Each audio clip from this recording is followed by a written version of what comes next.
आखिर कैसे कोई जलन की भावना में आकर इतना गिर सकता है? कैसे लोग किसी के खिलाफ साजिश कर सकते हैं, खासकर जब कोई खतरे में हो? खतरनाक भेड़िया अंबर पर झपट पड़े थे और सलील घायल होकर उसकी मदद नहीं कर सकता था। अंबर ने वक्त रहते अधीरा के मकसद को भाप लिया था। जैसे ही अधीरा अंबर के नजदीक से गुजरी, अंबर ने उसका हाथ पकड़ा और उसे अपनी तरफ खींच लिया। दोनों टकराई और अंबर अधीरा को पीछे छोड़ते हुए दूसरी दिशा की ओर बढ़ी। अंबर लंबी घास पर गिर गई, जबकि अधीरा दूसरी तरफ जा गिरी। अधीरा को अब तक अंदाजा नहीं था कि वो क्या कर रही थी। उसे लगा कि वो अपनी जान बचाने के साथ साथ अंबर का खात्मा कर देगी, लेकिन झटके से पीछे खींचे जाने पर वो भेड़ियों के झुंड के करीब पहुंच गई थी। जैसे ही उसने अपनी नजरें उठाई तो अब अंबर के बजाय वो भेड़ियों से घिरी हुई थी। भेड़िया अधीरा पर झपट पड़े। उनकी तादाद ज्यादा होने की वजह से वो अधीरा के कपड़े नोचने लगे। उनके नुकीले पंजों ने अधीरा के शरीर पर अनगिनत घाव कर दिए। मुझे बचाओ, मेरी मदद करो, अधीरा रोते हुए बोली। तभी अंबर को भी बचे हुए भेड़ियों ने घेर लिया। अब अंबर भी अधीरा को देखकर जोर जोर से चिल्लाने लगी, बचाओ बचाओ, कोई मेरी मदद करो। उसने इस वक्त मासूम सा चेहरा बना लिया था, लेकिन जैसे ही रावत ने ये सब देखा तो वो हैरान रह गया, क्योंकि अधीरा के पास मौजूद भेड़िए उस पर लगातार हमला कर रहे थे। लेकिन जिन भेड़ियों ने अंबर को घेरा हुआ था वो अपनी जगह पर मूर्तियों की तरह खड़े थे। आखिर वो अंबर पर हमला करने के लिए आगे क्यों नहीं बढ़ रहे थे? ये बात किसी को समझ नहीं आ रही थी। तभी सलील ने कहा, शुक्र है आहाना बिल्कुल ठीक है, लेकिन इरावत जरा अधीरा को तो देखो। मुझे ये किसी एंगल से तुम्हारी बहन नहीं लगती। जरा देखो ये कैसे चिल्ला चिल्ला कर रो रही है। इसके पास शक्तियां भी है, फिर भी इससे समझदार तो मुझे आहाना लगती है। ये सुनकर इरावत ने अपने हाथों की मुट्ठी बना ली और अपने दांत मिसमिसाते हुए बोला, अधीरा ये तुम क्या कर रही हो? इन पर हमला करो। पर अधीरा इस वक्त बहुत डरी हुई लग रही थी। तभी अंबर ने अपना नाटक शुरू कर दिया। वो जोर जोर से चिल्लाते हुए बोली, मदद करो अधीरा, तुमने ऐसा क्यों किया? तुम अपनी जान बचाने के लिए दूसरों की जान खतरे में नहीं डाल सकती। ये सुनकर अधीरा को अंबर पर गुस्सा आने लगा था। चुप हो जाओ, कोई भी भेड़िया तुम पर हमला नहीं कर रहा है। मदद की जरूरत तुम्हें नहीं बल्कि मुझे है, अधीरा गुस्से से बोली। ये सुनकर अंबर धीमे से मुस्कुराई। ये मुझ पर हमला नहीं करेंगे, अंबर ने मन ही मन कहा। दरअसल जब अधीरा पूरी रफ्तार से अंबर की तरफ बढ़ रही थी तो अंबर ने अपनी सुरक्षा का इंतजाम पहले ही कर लिया था। वो जानबूझकर उन लंबी लंबी घास पर जा गिरी थी। उसने मौका पाकर घास को अपने पूरे शरीर और हथेलियों पर रगड़ लिया था। ये कोई मामूली घास नहीं थी, ये जादुई घास थी, जिसे सुरक्षा क्रीड़ा के नाम से जाना जाता था। जिसने भी इसे हाथों और शरीर पर रगड़ा, जंगली भेड़िए उसके नजदीक नहीं आते थे। अंबर अब बिल्कुल सुरक्षित थी। वही बेचारी अधीरा के शरीर पर घाव के अनगिनत निशान दिखाई देने लगे थे। उसके हाथों से खून निकल रहा था, बाल बुरी तरह बिखर चुके थे और कपड़े मिट्टी में सने हुए थे। आज उसकी सारी खूबसूरती और अहंकार धरा का धरा रह गया था। वो बार बार भेड़ियों से एक ही बात कह रही थी, तुम लोग उस पर हमला क्यों नहीं कर रहे हो?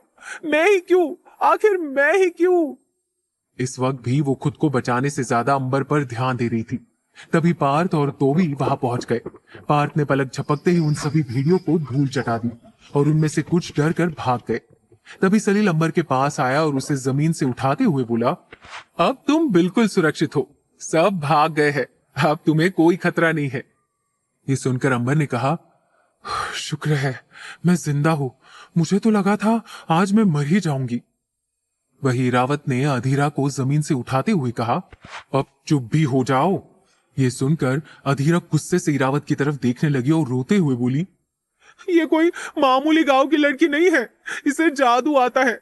जरा देखो तो, उन भेड़ियों ने इस पर हमला ही नहीं किया, इसे खरोच तक नहीं आई है, इसे मार डालो, ये बहरूपिया है। ये सुनकर पार्थ उन दोनों के सामने आकर खड़ा हो गया। उसकी नजरें इस वक्त अंबर पर टिकी हुई थी। ये देखकर अंबर ने अपनी नजरें झुका ली। तभी अधीरा ने कहा, मैं सच कह रही हूँ, जरूर इसके पास शक्तियां है, ये नाटक कर रही है। इसने मुझे उन भेड़ियों के झुंड की ओर धकेल दिया था। क्या तुम लोगों को ये अटपटा नहीं लगता? वो भेड़िए सिर्फ मुझ पर हमला कर रहे थे, इस पर क्यों नहीं? सभी ने देखा कि अंबर को सचमुच एक खरोच तक नहीं आई थी। वो बिल्कुल सही सलामत थी। यहाँ तक कि सलील जैसे ताकतवर योद्धा को भी इस लड़ाई में चोट खानी पड़ी थी। तो फिर अंबर जैसी एक मामूली लड़की सही सलामत कैसे थी? ये बात गौर करने वाली थी। तभी अधीरा की बात सुनकर इरावत ने अंबर का हाथ कसकर पकड़ लिया और बोला, बताओ तुम कौन हो? ये तुम क्या कर रहे हो? अंबर दर्द से करहाते हुए बोली। ये देख सलील झट से बोला, छोड़ो उसे, उसे कोई जादू वादू नहीं आता, तुम उसे चोट पहुंचा रहे हो। इस पर इरावत ने सलील से कहा, तुम इसकी तरफदारी करना बंद करो, ये बहुत चालाक है, इसके मासूम चेहरे पर मत जाओ, अधीरा ने कहा। तभी अंबर दर्द से करहाते हुए बोली, मैंने तुम्हें भेड़ियों के झुंड की ओर नहीं धकेला, मैंने ऐसा कुछ भी नहीं किया है। तुम झूठी हो, बताओ तुम कौन हो? इरावत ने गुस्से से कहा। आह! अंबर दर्द से चिल्लाई। इरावत ने उसका हाथ इतना कसकर पकड़ा हुआ था कि अंबर की कलाई दर्द करने लगी थी। तभी उन लोगों को पार्क की रौबदार आवाज सुनाई दी, छोड़ दो उसे।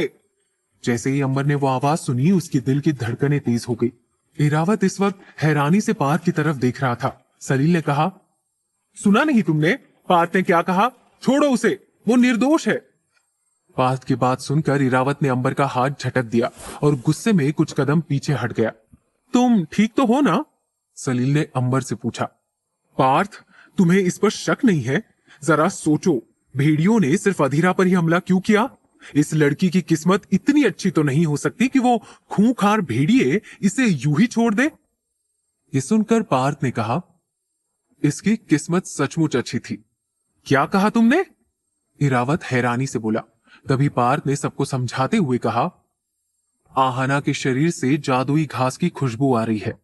मैं नहीं जानता कि तुम इस जादुई घास के बारे में जानते हो या नहीं, पर यह भेड़ियों को दूर रखने में बहुत मदद कर सकती है। यह आहाना की किस्मत थी कि वो इस सुरक्षा क्रीड़ा घास पर गिर गई।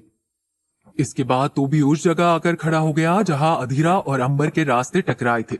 उसने पैरों के निशानों की ओर देखते हुए कहा, ये अधीरा और आहाना के निशान है। ये साफ पता चलता है कि अधीरा आहाना की तरफ बढ़ रही थी। अगर उसे हमले से बचना था तो दूसरी दिशा में भागना चाहिए था, लेकिन ये जानबूझकर आहाना को चोट पहुंचाना चाहती थी। ये सुनकर सब लोग हैरान रह गए। वही अधीरा की सच्चाई सामने आने पर वो घबरा गई। तो भी उस जगह पर मौजूद नहीं था, लेकिन फिर भी उसने कुछ देर पहले जो कुछ भी हुआ उसे बिल्कुल सही सही समझा और बताया। सब लोग अधीरा को गुस्से से देख रहे थे। तभी उसने हड़बड़ाते हुए कहा, हाँ, तो भी बिल्कुल सही कह रहा है। मैंने जानबूझकर इसे खतरे में डालने की कोशिश की क्योंकि मुझे इस पर शक था। चुप हो जाओ अधीरा, अचानक इरावत ने ऊंची आवाज में कहा। इरावत, तुम मुझे चुप होने के लिए कह रहे हो? तुम सब पछताओगे, देखना। ये लड़की तुम सबको बेवकूफ बना रही है। मैं यहां से जा रही हूं, मैं अब यहां और नहीं रुक सकती। इतना कहकर अधीरा वहां से चली गई। ये देखकर सलील ने इरावत से कहा, जाओ उसे वापस ले आओ। इरावत इस वक्त बहुत गुस्से में लग रहा था, पर सलील नहीं चाहता था कि अधीरा किसी नई मुसीबत में पड़ जाए। तभी पार्थ ने कहा, घबराओ मत, कुछ देर में वो खुद ही वापस आ जाएगी। अंबर इस वक्त बड़े ध्यान से पार्थ को देख रही थी। वो अपने हाथ जेब में डाले गर्व से अपना सिर उठाए मैदान के बीचों बीच खड़ा था। चांद की रोशनी उसके चेहरे पर पड़ रही थी। अंबर नहीं जानती थी कि पार्थ को अधीरा के वापस आने पर इतना विश्वास क्यों था। तभी सलील ने कहा, अब हमें आगे बढ़ना चाहिए, ये जगह अब सुरक्षित नहीं है। इतना कहकर वो सभी अपनी मंजिल की तरफ आगे बढ़ने लगे। अब अंबर को पहले से बेहतर महसूस हो रहा था। जड़ी बूटी ने अपना काम कर दिया था। वो आसानी से उन लोगों के साथ आगे बढ़ सकती थी। जल्द ही सवेरा होने वाला था। वे सब धीरे धीरे चलते हुए एक जगह पहुंचे जहां बहुत सारी गुफाएं मौजूद थी। इस जगह को गुफाओं की घाटी के नाम से जाना जाता था, जहां अनगिनत गुफाएं थी। यहाँ कई गुफाएं ऐसी थी जिनमें खजाना छिपा हुआ था और कुछ गुफाएं बेशकीमती हथियारों से भरी हुई थी। सभी गुफाएं अंत में जाकर मिल जाती थी। जैसे ही इरावत ने उन गुफाओं को देखा, उसकी आंखों में चमक आ गई। क्यों ना हम इन सब गुफाओं में से होते हुए आगे बढ़े। मैंने इन गुफाओं के बारे में बहुत सुना है। हमारे हाथ बेशकीमती खजाना लग सकता है, इरावत ने कहा। यह सुनकर सलील ने कहा, हाँ, मैंने भी इन गुफाओं के बारे में सुना है, पर यह सब हमारी किस्मत पर निर्भर करता है कि हम किस गुफा में जाएंगे। क्या हमें खजाना मिलेगा या किसी खूंखार जानवर से सामना होगा? तभी इरावत ने कहा, क्यों ना हम सब अपनी किस्मत आजमाएं। ये सुनकर सलील ने अंबर की तरफ देखते हुए कहा, ठीक है, लेकिन मैं आहाना के साथ जाऊंगा। इरावत जानबूझकर ये सब कह रहा था। अंबर की वजह से उसकी बहन अधीरा को बहुत शर्मिंदगी झेलनी पड़ी थी और वो रोते रोते सबको छोड़कर भाग गई थी। इरावत चाहता था कि सब अलग अलग गुफाओं में जाए ताकि सब अकेले रह जाए। मुझे लगता है हमें अकेले जाना चाहिए। वैसे भी आहाना की किस्मत बहुत अच्छी है, वो हर बार खतरे से बच जाती है। मुझे यकीन है कि इस बार भी उसे खजाना ही मिलेगा। इरावत ने चालाकी से कहा। तुम ऐसा क्यों कह रहे हो? अगर उस गुफा में खतरा हुआ तो हम आहाना की मदद के लिए वहां नहीं होंगे। सलील ने आनाकानी करते हुए कहा। तभी अंबर ने कहा, मैं तैयार हूं। अंबर की बात सुनकर सलील और पार्थ हैरान रह गए। उन्होंने सोचा नहीं था कि अंबर इतनी जल्दी इरावत की बात मान लेगी। इरावत इस वक्त मन मन मुस्कुरा रहा था, पर अंबर इस बात के लिए तैयार क्यों हो गई थी? जल्द ही वो सब अलग अलग गुफाओं के दरवाजे के सामने आ खड़े हुए। उन्होंने अपनी मनचाही गुफा चुन ली थी। पार्थ पहली गुफा में जाने वाला था, अंबर दूसरी में, इरावत तीसरी में और सलील चौथी में। सलील अंदर जाने से पहले अंबर के पास आया और बोला, आहना, इस तलवार को रख लो। अगर अंदर कोई खतरा हुआ तो ये तुम्हारे काम आएगी। मुझे नहीं लगता कि गुफा में बहुत बड़े और खूंखार जानवर होंगे। तुम मेरी फिक्र मत करो। अंबर ने हल्के से मुस्कुराते हुए कहा। तुम्हारी फिक्र कैसे ना करूं? तुम्हारे पास हमारी जैसी शक्तियां नहीं है। मैं समझ नहीं पा रहा हूं कि तुम अकेले अंदर जाने के लिए जिद क्यों कर रही हो। सलील ने चिंता जताते हुए कहा। मैं बस इरावत को दिखाना चाहती हूं कि मेरी किस्मत सच में अच्छी है। मैं तुम सबके साथ रहूंगी तो तुम लोगों के साथ भी अच्छा होगा, अंबर ने कहा। अंबर की बात सुनकर सलील चुप हो गया। सभी धीरे धीरे अपनी गुफाओं के दरवाजे की ओर बढ़ने लगे। पार जैसे ही अंदर आया तो उसे वहां बेशकीमती हीरे जवाहरात दिखाई दिए। उन्हें देखकर वो मुस्कुराने लगा। बेचारे इरावत की किस्मत वाकई बहुत खराब है, पार्थ ने मुस्कुराते हुए कहा और आगे बढ़ने लगा। उस गुफा का नाम रनगूर था, जो हीरे जवाहरातों से जड़ी हुई थी। वहां उसे एक छोटी सी जादुई अंगूठी भी मिली, जिसमें एक चमकदार मणि जड़ी हुई थी। हालांकि पार्थ को सोने चांदी और जवाहरातों में कोई दिलचस्पी नहीं थी, इसलिए वो पलक झपकते ही उस गुफा से बाहर आ गया और बाकी लोगों के आने का इंतजार करने लगा। वही इरावत ने जब अपनी गुफा में कदम रखे तो उसे वहां सिर्फ कीचड़ ही कीचड़ नजर आया। गुफा का नाम दलदली गुफा था, जो दलदल और कीचड़ से भरी हुई थी। इस गुफा में कोई जानवर तो नहीं था, लेकिन दलदल में धंसने से इंसान की मौत हो सकती थी। इरावत ने जैसे ही इस गुफा को देखा, उसके चेहरे का रंग ही उड़ गया। उसकी किस्मत सचमुच बहुत खराब थी। इरावत ने गुफा की दीवारों पर लटकी हुई जड़ों को कसकर पकड़ा और धीरे धीरे आगे बढ़ने लगा। तो वही सलील ने जब अपनी गुफा में कदम रखा तो उसे वहां बेशकीमती हथियार नजर आए। गुफा का नाम शास्त्र गृह था, जो हथियारों से भरी पड़ी थी। सलील उन हथियारों को देखकर खुशी से झूम उठा, लेकिन तभी उसे अंबर का ख्याल आया और वो बोला, काश आहाना इस गुफा को चुनती। इतना कहकर वो भी आगे बढ़ गया। बेचारा सलील जिस लड़की की इतनी फिक्र कर रहा था, उसे तो उसका असली नाम तक मालूम नहीं था। अब सिर्फ अंबर बची थी। उसने हिमसुर नाम की गुफा को चुना था, जिसकी बनावट को उसने बड़े ध्यान से परखा था।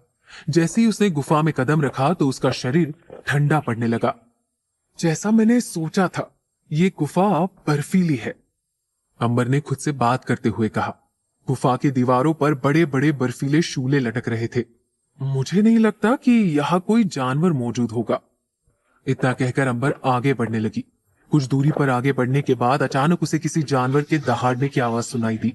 अचानक उसके सामने एक विशाल काय अर्धराक्षस नाम का दानव आकर खड़ा हो गया। उसके लंबे लंबे हाथ, बड़े बड़े नाखून और लाल चमकती आंखें थी। वो आधा इंसान और आधा जानवर जैसा दिखता था। उसे देखकर अंबर घबराकर कुछ कदम पीछे हट गई और उसने फौरन अपनी तलवार निकाल ली। मैंने नहीं सोचा था कि यह इतना खतरनाक दानव होगा, अंबर ने हैरान होते हुए कहा। अचानक अर्धराक्षस अंबर की तरफ बढ़ने लगा और उसने अंबर को गले से दबोचकर हवा में लटका दिया। अंबर अपने हाथ पैर झटपटाने लगी, लेकिन तभी उसने महसूस किया कि उसका शरीर धीरे धीरे बर्फ की परत से जमने लगा। मुझे जल्दी कुछ करना होगा, वरना ये मेरी जान ले लेगा, अंबर ने कहा। दूसरी तरफ सलील, पार्थ और इरावत तीनों अपनी अपनी गुफाओं से बाहर आ गए थे। हम तीनों यहाँ है तो आहाना कहाँ है? सलील ने घबराते हुए पूछा। आहाना अब तक बाहर नहीं आई, पार्थ ने कहा। इसका मतलब वो खतरे में है, सलील ने कांपती हुई आवाज में कहा। वही इरावत अंदर ही अंदर खुशी मना रहा था। हमें उसे अकेले नहीं जाने देना चाहिए था, सलील ने अफसोस जताते हुए कहा। सलील को अब अंबर से एक छोटी बहन की तरह लगाव होने लगा था। अंबर ने पार्थ की भी जान बचाई थी, इसलिए पार्थ भी नहीं चाहता था कि अंबर किसी मुसीबत में पड़े। लेकिन वो जिस दिशा से बाहर निकले थे, वहां से दोबारा गुफाओं के अंदर नहीं जा सकते थे। अब उनके पास अंबर का इंतजार करने के अलावा और कोई रास्ता नहीं था। वही अंबर का शरीर ठंड से जमने लगा था। वो हवा में झूल रही थी। उसका शरीर सफेद पड़ने लगा था। उसे सांस लेने में मुश्किल होने लगी थी। अंबर इस वक्त जिंदगी और मौत के बीच जूझ रही थी। उस इंसान रूपी दानव ने उसकी गर्दन पर अपनी पकड़ और मजबूत कर दी थी। अंबर का दम घुटने लगा था। वो लगातार अपने हाथ पैर झटपटा रही थी ताकि उसके शरीर में गर्माहट बनी रहे और उसका शरीर अकड़ न जाए। पर अफसोस, छोटी सी अंबर इतने बड़े दानव के सामने कैसे टिक सकती थी। अब सिर्फ अंबर की समझदारी और अक्लमंदी ही उसे बचा सकती थी। क्या करूं, ऐसा क्या करूं जिससे मेरी जान बच जाए, अंबर ने अपने दिमाग के घोड़े दौड़ाते हुए कहा और इधर उधर देखने लगी। उसके हाथ में इस वक्त सिर्फ एक तलवार थी जिससे वो उस दानव पर हमला कर सकती थी। पर तलवार के वार से दानव घायल नहीं होने वाला था। उसकी चमड़ी बेहद मोटी थी। मुझे कुछ ऐसी चीज चाहिए जो इसके मोटी चमड़ी के आर पार हो जाए, अंबर ने झटपटाते हुए कहा। उसने अपनी तलवार को कसकर पकड़ लिया और गुफा की छत की तरफ देखने लगी, जहां बर्फ की बड़ी बड़ी नुकीली शूल लटक रही थी। अचानक अंबर को एक आइडिया आया। उसने फौरन अपनी तलवार को हवा में उछाला और तलवारबाजी करते हुए उन नुकीले बर्फ के शूलों पर वार करने लगी। दानव के हमले से उसे एक फायदा हुआ। उसे बर्फ के शूलों के नजदीक पहुंचने में ज्यादा वक्त नहीं लगा, क्योंकि उस दानव का आकार इतना बड़ा था कि उसका सिर गुफा की छत तक पहुंच सकता था। अंबर को तलवारबाजी बहुत अच्छे से आती थी। उसके एक ही वार से बर्फ के शूल टूट गए और अचानक उनमें से दो नुकीले शूल दानव के सिर के आर पार हो गए। वो इतनी नुकीली थी कि दानव की मोटी चमड़ी भी उन्हें रोक नहीं पाई। देखते ही देखते दानव के शरीर से खून बहने लगा और उसका भारी भरकम शरीर जमीन पर गिर गया। अंबर भी सीधा बर्फ के ढेर पर आकर गिर गई और उसने फौरन अपनी तलवार उठा ली। लेकिन वो दानव हार मानने का नाम नहीं ले रहा था। उसकी आंखों में अब भी वो खौफनाक चमक थी। वो मरते मरते भी अंबर को मारना चाहता था। अचानक वो अपने भारी शरीर को घसीटने लगा। वो जमीन पर रेंगता हुआ अंबर की तरफ पड़ने लगा। उसकी सांसें भारी हो चुकी थी, पर उसने हिम्मत नहीं हारी थी। ये देखकर अंबर के दिल की धड़कनें तेज हो गई। वो जानती थी कि अगर उसने अभी कुछ नहीं किया तो ये दानव दोबारा हमला करके उसे खत्म कर सकता है। अंबर ने तलवार को मजबूती से पकड़ा और फिर एक तेज चीख के साथ उसने अपनी तलवार दानव के सिर के बीचों बीच उतार दी। तलवार इतनी धारदार थी कि वो दानव के सिर को चीरती हुई उसकी गर्दन तक पहुंच गई। बर्फ के शूलों ने अंबर का काम आसान कर दिया था। अचानक दानव की आंखों की चमक धीरे धीरे बुझने लगी। उसका भारी भरकम शरीर कांपने लगा और आखिरकार उसने घुटने टेक ही दिए।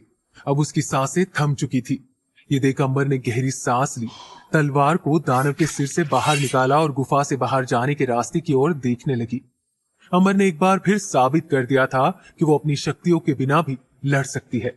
लेकिन उसे सिर्फ ऐसे छोटे मोटे दानवों से ही नहीं लड़ना था, इसलिए उसे जल्द से जल्द आत्मा शक्ति फल हासिल करना होगा। आखिर वो कब तक अपनी सूझबूझ और समझदारी से बचती रहेगी। अंबर गुफा से बाहर की ओर जाने लगी। जैसे ही उसने गुफा के बाहर कदम रखे तो सब लोग हैरान रह गए। सलील भागता हुआ अंबर के पास आया। अंबर के कपड़ों पर खून लगा देखकर सलील हड़बड़ाते हुए बोला, क्या हुआ तुम्हें? कि तुम्हें ज्यादा चोट आई है? तुम ठीक तो हो ना? ये सुनकर अंबर मुस्कुराई और बोली, मैं बिल्कुल ठीक हूं। तभी सलील ने कहा, क्या अंदर कोई खूंखार दानव था? इस पर अंबर ने लापरवाही से जवाब दिया, नहीं नहीं, वहां कुछ छोटे मोटे कीड़े मकोड़े थे जिन्हें मैंने तुम्हारी तलवार की मदद से आसानी से मार डाला। देखा, मेरी किस्मत सचमुच अच्छी है। अंबर उन लोगों को सच बताना नहीं चाहती थी, पर पार्थ चुपचाप खड़ा अंबर को ऊपर से नीचे तक घूर रहा था। छोटे मोटे कीड़ों से अंबर के कपड़े इस तरह खून से लथपथ नहीं हो सकते थे। लेकिन पार्थ ने कुछ नहीं कहा। वही इरावत अंबर को जिंदा देखकर खुश नहीं था। वो बेरुखी से बोला, चलो आगे बढ़ते हैं, हमें देरी हो रही है। उसके बाद सब लोग आगे बढ़ गए। वो लोग अभी कुछ कदम आगे पहुंचे ही थे, तभी उन्हें एक जानी पहचानी सी आवाज सुनाई दी। वो आवाज धीरे धीरे तेज होती चली जा रही थी। बचाओ, बचाओ! जैसे ही अंबर ने सामने की ओर देखा तो पाया कि अधीरा पूरी रफ्तार से भागती हुई उनकी तरफ आ रही है। पार्थ ने बिल्कुल सही कहा था, अधीरा लौट आएगी। पर इस बार अधीरा अकेली वापस नहीं आई थी। वो अपने साथ कुछ नए मेहमानों को लेकर आई थी। उसके पीछे भेड़ियों का एक विशाल झुंड था। अधीरा अपने साथ बहुत सारे भेड़िए लेकर आई थी, जो उसका पीछा करते करते यहां तक आ पहुंचे थे। इस बार उनकी तादाद करीब 100 से भी ज्यादा थी। ये देखकर सलील फौरन अंबर के आगे आकर खड़ा हो गया और बोला, इस बार तुम यहां से हिलोगी भी नहीं, मेरे साथ ही रहना। इस बार खतरा पहले से भी ज्यादा है। सलील की बात सुनकर अंबर ने हाँ में सिर हिला दिया। तभी पार्थ ने कहा, ये समीर अपनी हरकतों से बाज नहीं आएगा। मैंने सुना था कि यह जानवरों को काबू कर सकता है, पर यह एक बार में इतने सारे जानवरों को काबू कर लेगा, मुझे इसकी उम्मीद नहीं थी। तभी अंबर ने सलील से पूछा, आखिर ये समीर है कौन? अंबर की बात सुनकर सलील ने जवाब दिया, समीर कोई मामूली लड़का नहीं है, वो बहुत ताकतवर है। वो पूरे गांव में ऐसे ही मशहूर नहीं हुआ। जैसे पार्थ को पूरे गांव में लोग जानते हैं, वैसे ही समीर के किस्से भी दूर दूर तक मशहूर है। उसकी ताकत और शक्तियां बिल्कुल पार्थ से मेल खाती है। पर ये समीर ऐसा क्यों कर रहा है? अंबर ने पूछा। उसे हमारे काम में दखलंदाजी करने में मजा आता है।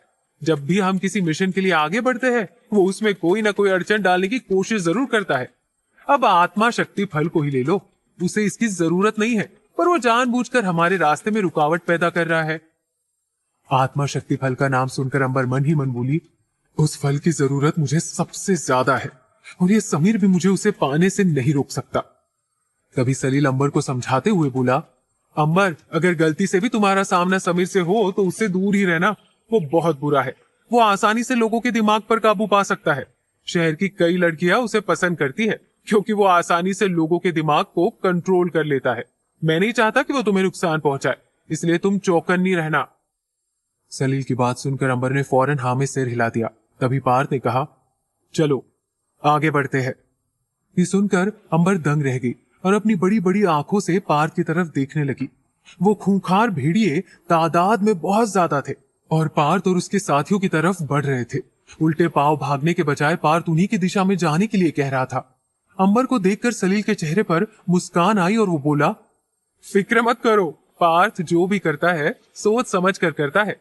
आज तक पार्थ ने जो भी फैसला लिया है वो हम सब के लिए फायदेमंद ही रहा है। ये सुनकर अंबर उन सब के पीछे पीछे चलने लगी। तभी वो लोग भेड़ियों के झुंड के सामने पहुंच गए। वहां अनगिनत भेड़िए एक कतार में खड़े थे, जिनकी लाल चमकती आंखें खतरे का संकेत दे रही थी। ये भेड़िए मानो अपने शिकार का इंतजार कर रहे थे। पार्थ ने इशारा करते हुए अपने साथियों को रुकने के लिए कहा और खुद भेड़ियों की तरफ बढ़ने लगा। अंबर के दिल की धड़कनें तेज हो गई। पार्थ, तुम क्या कर रहे हो? सलील ने घबराते हुए कहा। चिंता मत करो, मुझे इनसे निपटने का तरीका पता है, पार्थ ने कहा। पार्थ अकेले उन भेड़ियों के सामने जाकर खड़ा हो गया। उसने भेड़ियों की आंखों में गहराई से देखा।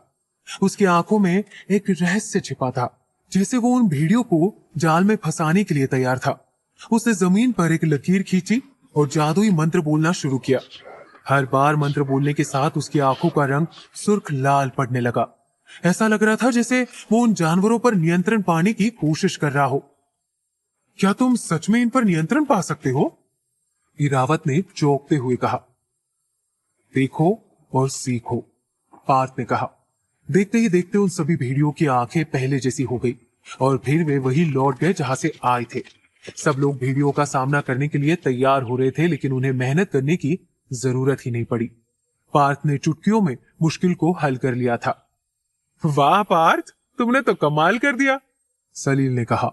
पर तभी अचानक भेड़िए फिर से समीर की तरफ बढ़ने लगे।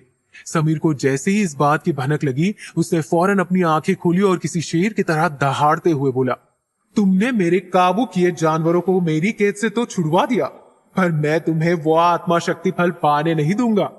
तुम्हें क्या लगता है मुझे हराना इतना आसान है? उसकी आवाज पार्थ और उसके साथी साफ साफ सुन सकते थे, जैसे वो उनके दिलों में गूंज रही हो। इतना कहकर समीर पहाड़ी के उस हिस्से की ओर जाने लगा जहां आत्मा शक्ति फल मौजूद था।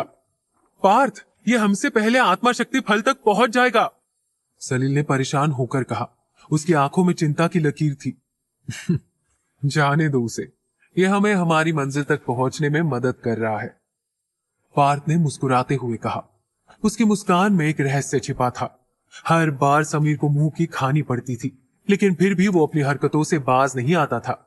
उसने कसम खाई थी कि वो पार्थ को खुद से आगे कभी नहीं निकलने देगा, लेकिन वो अब तक कामयाब नहीं हो पाया था। दिन धीरे धीरे ढल रहा था और सब लोग तेजी से आत्मा शक्ति फल की तरफ बढ़ रहे थे। अंबर ने पार्थ की बातों से समझ लिया था कि वो किस बारे में बात कर रहा है। असल में आत्मा शक्ति फल जिस पहाड़ी पर मौजूद था, उसकी रक्षा एक बहुत लंबा 2 मुंह वाला अजगर कर रहा था। यह अजगर एक अद्भुत और खतरनाक प्राणी था जिसका नाम विषफंड था। यह अजगर काले रंग का था जिसकी लंबाई 100 फीट से भी ज्यादा थी। दोनों सिरों पर बड़े बड़े फन थे और उसकी आंखों से नीली रोशनी निकल रही थी। उसके फनों से जहर टपक रहा था। समीर पार्थ और उसके साथियों से पहले वहां पहुंच गया तो उसे उस अजगर का सामना करना होगा। ऐसे में पार्थ का काम आसान हो जाएगा। मेहनत समीर करेगा और उसका फल पार्थ ले जाएगा। जैसे जैसे रात होने लगी तो सलील ने कहा, हम लोग अपनी मंजिल के बेहद नजदीक है। सबकी आंखों में एक अलग सी चमक थी। कुछ वक्त बाद अचानक उन्हें अंबर की आवाज सुनाई दी। वो देखो, वही है आत्मा शक्ति फल। अंबर खुश होते हुए बोली। उनके सामने एक बड़ी सी पहाड़ी थी जिसे नागशीला कहा जाता था। इस पहाड़ी पर बहुत सी बेलें फैली हुई थी और वहां सिर्फ एक बड़ा सा विशाल पेड़ मौजूद था। उस पेड़ पर लगा हुआ आत्मा शक्ति फल दूर से किसी तारे की तरह चमक रहा था। अमर ने जैसे ही उस फल को देखा तो उसकी आंखों में चमक आ गई। उसे इस दिन का बेसब्री से इंतजार था। वो अब जल्द से जल्द आत्मा शक्ति फल पाकर अपनी शक्तियों को वापस हासिल करना चाहती थी। वो लोग नागशीला पहाड़ी के नीचे खड़े थे। अब उन्हें पहाड़ी पर चढ़ना था। पार्थ, सलील, इरावत और अधीरा अपनी शक्तियों का इस्तेमाल करते हुए चुटकियों में पहाड़ी के ऊपर जाने लगे। नीचे रह गई तो सिर्फ अकेली अंबर। बेचारी अंबर बिना शक्तियों के तेजी से उस पहाड़ी पर नहीं चढ़ सकती थी। ये देखकर अंबर ने मन ही मन कहा, मैं वो फल इस तरह हासिल नहीं कर पाऊंगी। मुझे कोई ऐसा रास्ता ढूंढना होगा जिससे मैं पार्थ के नाक के नीचे से वो फल ले जा सकूं। अंबर पार्थ को वो फल हासिल करते हुए देखना चाहती थी, ना कि समीर को। उसने खुद से बातें करते हुए कहा, एक बार पार्थ ने उस फल को हासिल कर लिया तो मैं आत्मा शक्ति फल को पाने का कोई ना कोई रास्ता तो जरूर ढूंढ लूंगी। वो इस वक्त नीचे खड़ी उन लोगों को पहाड़ी की चढ़ाई करते हुए देख रही थी। जैसे ही सलील ऊपर पहुंचा तो वहां एक विशाल केंचुली देखकर दंग रह गया था। इस अजगर का आकार तो पहले से बढ़ गया है। ये अपने केंचुली से बाहर निकल आया है, पर वो है कहाँ? उन्हें वो अजगर कहीं दिखाई नहीं दे रहा था। तभी पार्थ ने कहा, वो वहां है। जैसे ही उन लोगों ने पहाड़ी से नीचे देखा तो पाया कि विषफंड अजगर पूरी पहाड़ी के इर्द गिर्द लिपटा हुआ है और वो अपने दोनों फन फैलाए अंबर की ओर बढ़ रहा है। अंधेरे में वो लोग काले अजगर को देख ही नहीं पाए थे। अजगर ने बड़ी चालाकी से खुद को आसपास के माहौल में ढाल लिया था। अचानक उस अजगर ने अपनी जीभ की फुंकार से सबको कुछ कदम पीछे हटने पर मजबूर कर दिया। तभी अंबर ने उसकी फुंकार सुनी और उसके रोंगटे खड़े हो गए। उसने मुड़कर देखा और पाया कि 2 मुंह वाला अजगर फन फैलाए उसे निगलने आ रहा था। अंबर की किस्मत अच्छी थी कि वो हर बार खतरे से बाहर निकल जाती थी, लेकिन कहीं ना कहीं ये उसकी किस्मत ही थी जो उसे बार बार खतरे के मुंह में धकेल देती थी। वो नागशीला पर तेजी से नहीं चढ़ सकती थी। उसने आज तक इतना बड़ा अजगर कभी नहीं देखा था। विषफंड उसे चुटकियों में निगल सकता था। अंबर के दिल में डर की लहरें उठ रही थी। वो खतरनाक अजगर उसके बिल्कुल सामने था। उसके 2 सिर खतरनाक तरीके से फुफकार रहे थे। अंबर ने इधर उधर देखा, लेकिन उसे भागने का कोई रास्ता नजर नहीं आया। पहाड़ी इतनी खड़ी थी कि उस पर तेजी से चढ़ना भी नामुमकिन था। तभी अंबर ने कहा, अगर मैं यही रुकी रही तो ये अजगर मुझे निगल जाएगा। मुझे कुछ करना होगा, पर क्या? विशाल 2 मुंह वाला अजगर अंबर की ओर बढ़ रहा था। उसकी आंखों में अंधेरा था, जैसे वो अंबर की आत्मा को पढ़ रहा हो।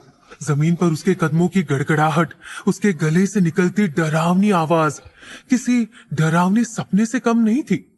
पर क्या अंबर इस खतरे का सामना कर पाएगी? अंबर इतनी जल्दी हार नहीं मानने वाली थी। उसकी हर छोटी कोशिश उसे अपने मकसद के करीब ले जाएगी। डर के बावजूद अंबर ने अपनी जान बचाने के लिए स्वर्ण त्रिशूल और तलवार निकाल ली। उसके एक हाथ में सलील की दी हुई तलवार थी तो दूसरे हाथ में उस बूढ़े आदमी का दिया हुआ स्वर्ण त्रिशूल। अंबर घबराई हुई लग रही थी क्योंकि उसे बचने का कोई रास्ता नजर नहीं आ रहा था। उसने आज तक इतने बड़े अजगर का सामना नहीं किया था। अगर उसके पास वक्त होता तो वो पहाड़ी से लटकी लंबी बेलों को पकड़कर ऊपर चढ़ने की कोशिश कर सकती थी, लेकिन अजगर अब उसके बहुत करीब पहुंच चुका था। क्या बचने का कोई रास्ता नहीं था? तभी अचानक अंबर को पार्थ की आवाज सुनाई दी। अपनी जगह से हिलना मत। यह हलचल को महसूस करके उसकी ओर बढ़ता है। इसका ध्यान हम पर नहीं बल्कि समीर और उसके साथियों पर है। पार्थ की बात सुनकर अंबर बिना हिले डुले अपनी जगह पर खड़ी हो गई। तभी अजगर उसके नजदीक से गुजरने लगा। तभी उसके हाथ पैर कांप रहे थे। जैसे ही उस अजगर की त्वचा अंबर के पैरों को छूकर गुजरी तो अंबर के रोंगटे खड़े हो गए। तभी पहाड़ी पर खड़े सलील ने पार्थ से कहा, मानना पड़ेगा पार्थ, तुमने इस बार भी समीर को मोहरा बना ही लिया। उस बेचारे ने अपने साथियों के साथ आत्मा शक्ति फल पाने की कोशिश की, लेकिन वो भूल गया कि यहाँ उसका सामना दो मुंह वाले अजगर से होगा। पार्थ और सलील आपस में बात कर ही रहे थे। उन्हें लगा अब अंबर को कोई खतरा नहीं है कि अचानक अजगर की पूंछ के टकराने से अंबर के हाथ से तलवार छूटकर जमीन पर गिर पड़ी। सुनसान जगह पर तलवार के गिरने की आवाज किसी ढोल नगाड़े से कम नहीं थी। अजगर को जैसी ही वो आवाज सुनाई दी वो पीछे मुड़ने लगा। ये देख पार्थ ने फौरन अपने गले में पहना हुआ काला मनका निकालकर पहाड़ी से नीचे फेंक दिया। जल्दी इसे इस्तेमाल करो, पार्थ ने कहा। सलील ने झट से बोला, लेकिन पार्थ, अहाना एक मामूली सी लड़की है, उसे इस काले मनके को इस्तेमाल करना नहीं आएगा। तो वही दूसरी ओर जैसे ही वो मनका अंबर के हाथों में आकर गिरा तो वो हैरान रह गई। ये वही मनका था जो अंबर ने बचपन में पार्थ को दिया था। उसे देखकर अंबर हैरान होते हुए बोली, आखिर पार्थ अब तक इस मनके को क्यों संभाले हुए है? क्या है पार्थ के दिल में? तभी अंबर को अपनी अंतरात्मा की आवाज सुनाई दी, अंबर, अभी ये सब सोचने का वक्त नहीं है, तुम्हारी जान खतरे में है। अचानक अंबर ने खुद को संभाला और उस मनके को अपनी हथेली पर रगड़ने लगी, लेकिन तभी वो रुक गई और हड़बड़ाते हुए बोली, नहीं, अगर मैंने ऐसा किया तो इन्हें मेरे बारे में पता चल जाएगा। इतना कहते ही अंबर ने ऊंची आवाज में पार्थ से कहा, ये क्या है? मैं इस मनके का क्या करूं? इसे कैसे इस्तेमाल करना है? ये सुनकर पार्थ ने फौरन कहा, जल्दी से इसे अपने हथेली पर रगड़ो। पार्थ की बात सुनते ही अंबर ने वैसा ही किया, लेकिन वो अनजान बनने की कोशिश कर रही थी, मानो उसे इस मनके की ताकत के बारे में कुछ पता ना हो। जैसे ही अंबर ने उस मनके को अपनी हथेली पर रगड़ा, अचानक उस पर अनगिनत दरारें उभर आई। मनके से एक तेज रोशनी बाहर आई और उस रोशनी से निकला एक खूंखार तेंदुआ। तेंदुआ का आकार आम जानवर से 10 गुना बड़ा था। उसकी काया और तेज पंजे किसी भी जीव को मात देने के लिए तैयार थे। वो मनके से बाहर आते ही अजगर पर झपट पड़ा। उसकी आंखों में एक अनोखी चमक थी। ये देख पार्थ ने सलील से कहा, जाओ उसे ऊपर ले आओ। मौका पाकर अंबर तेजी से बेलों को पकड़ते हुए ऊपर चढ़ने लगी। ये देखकर सलील हैरान रह गया।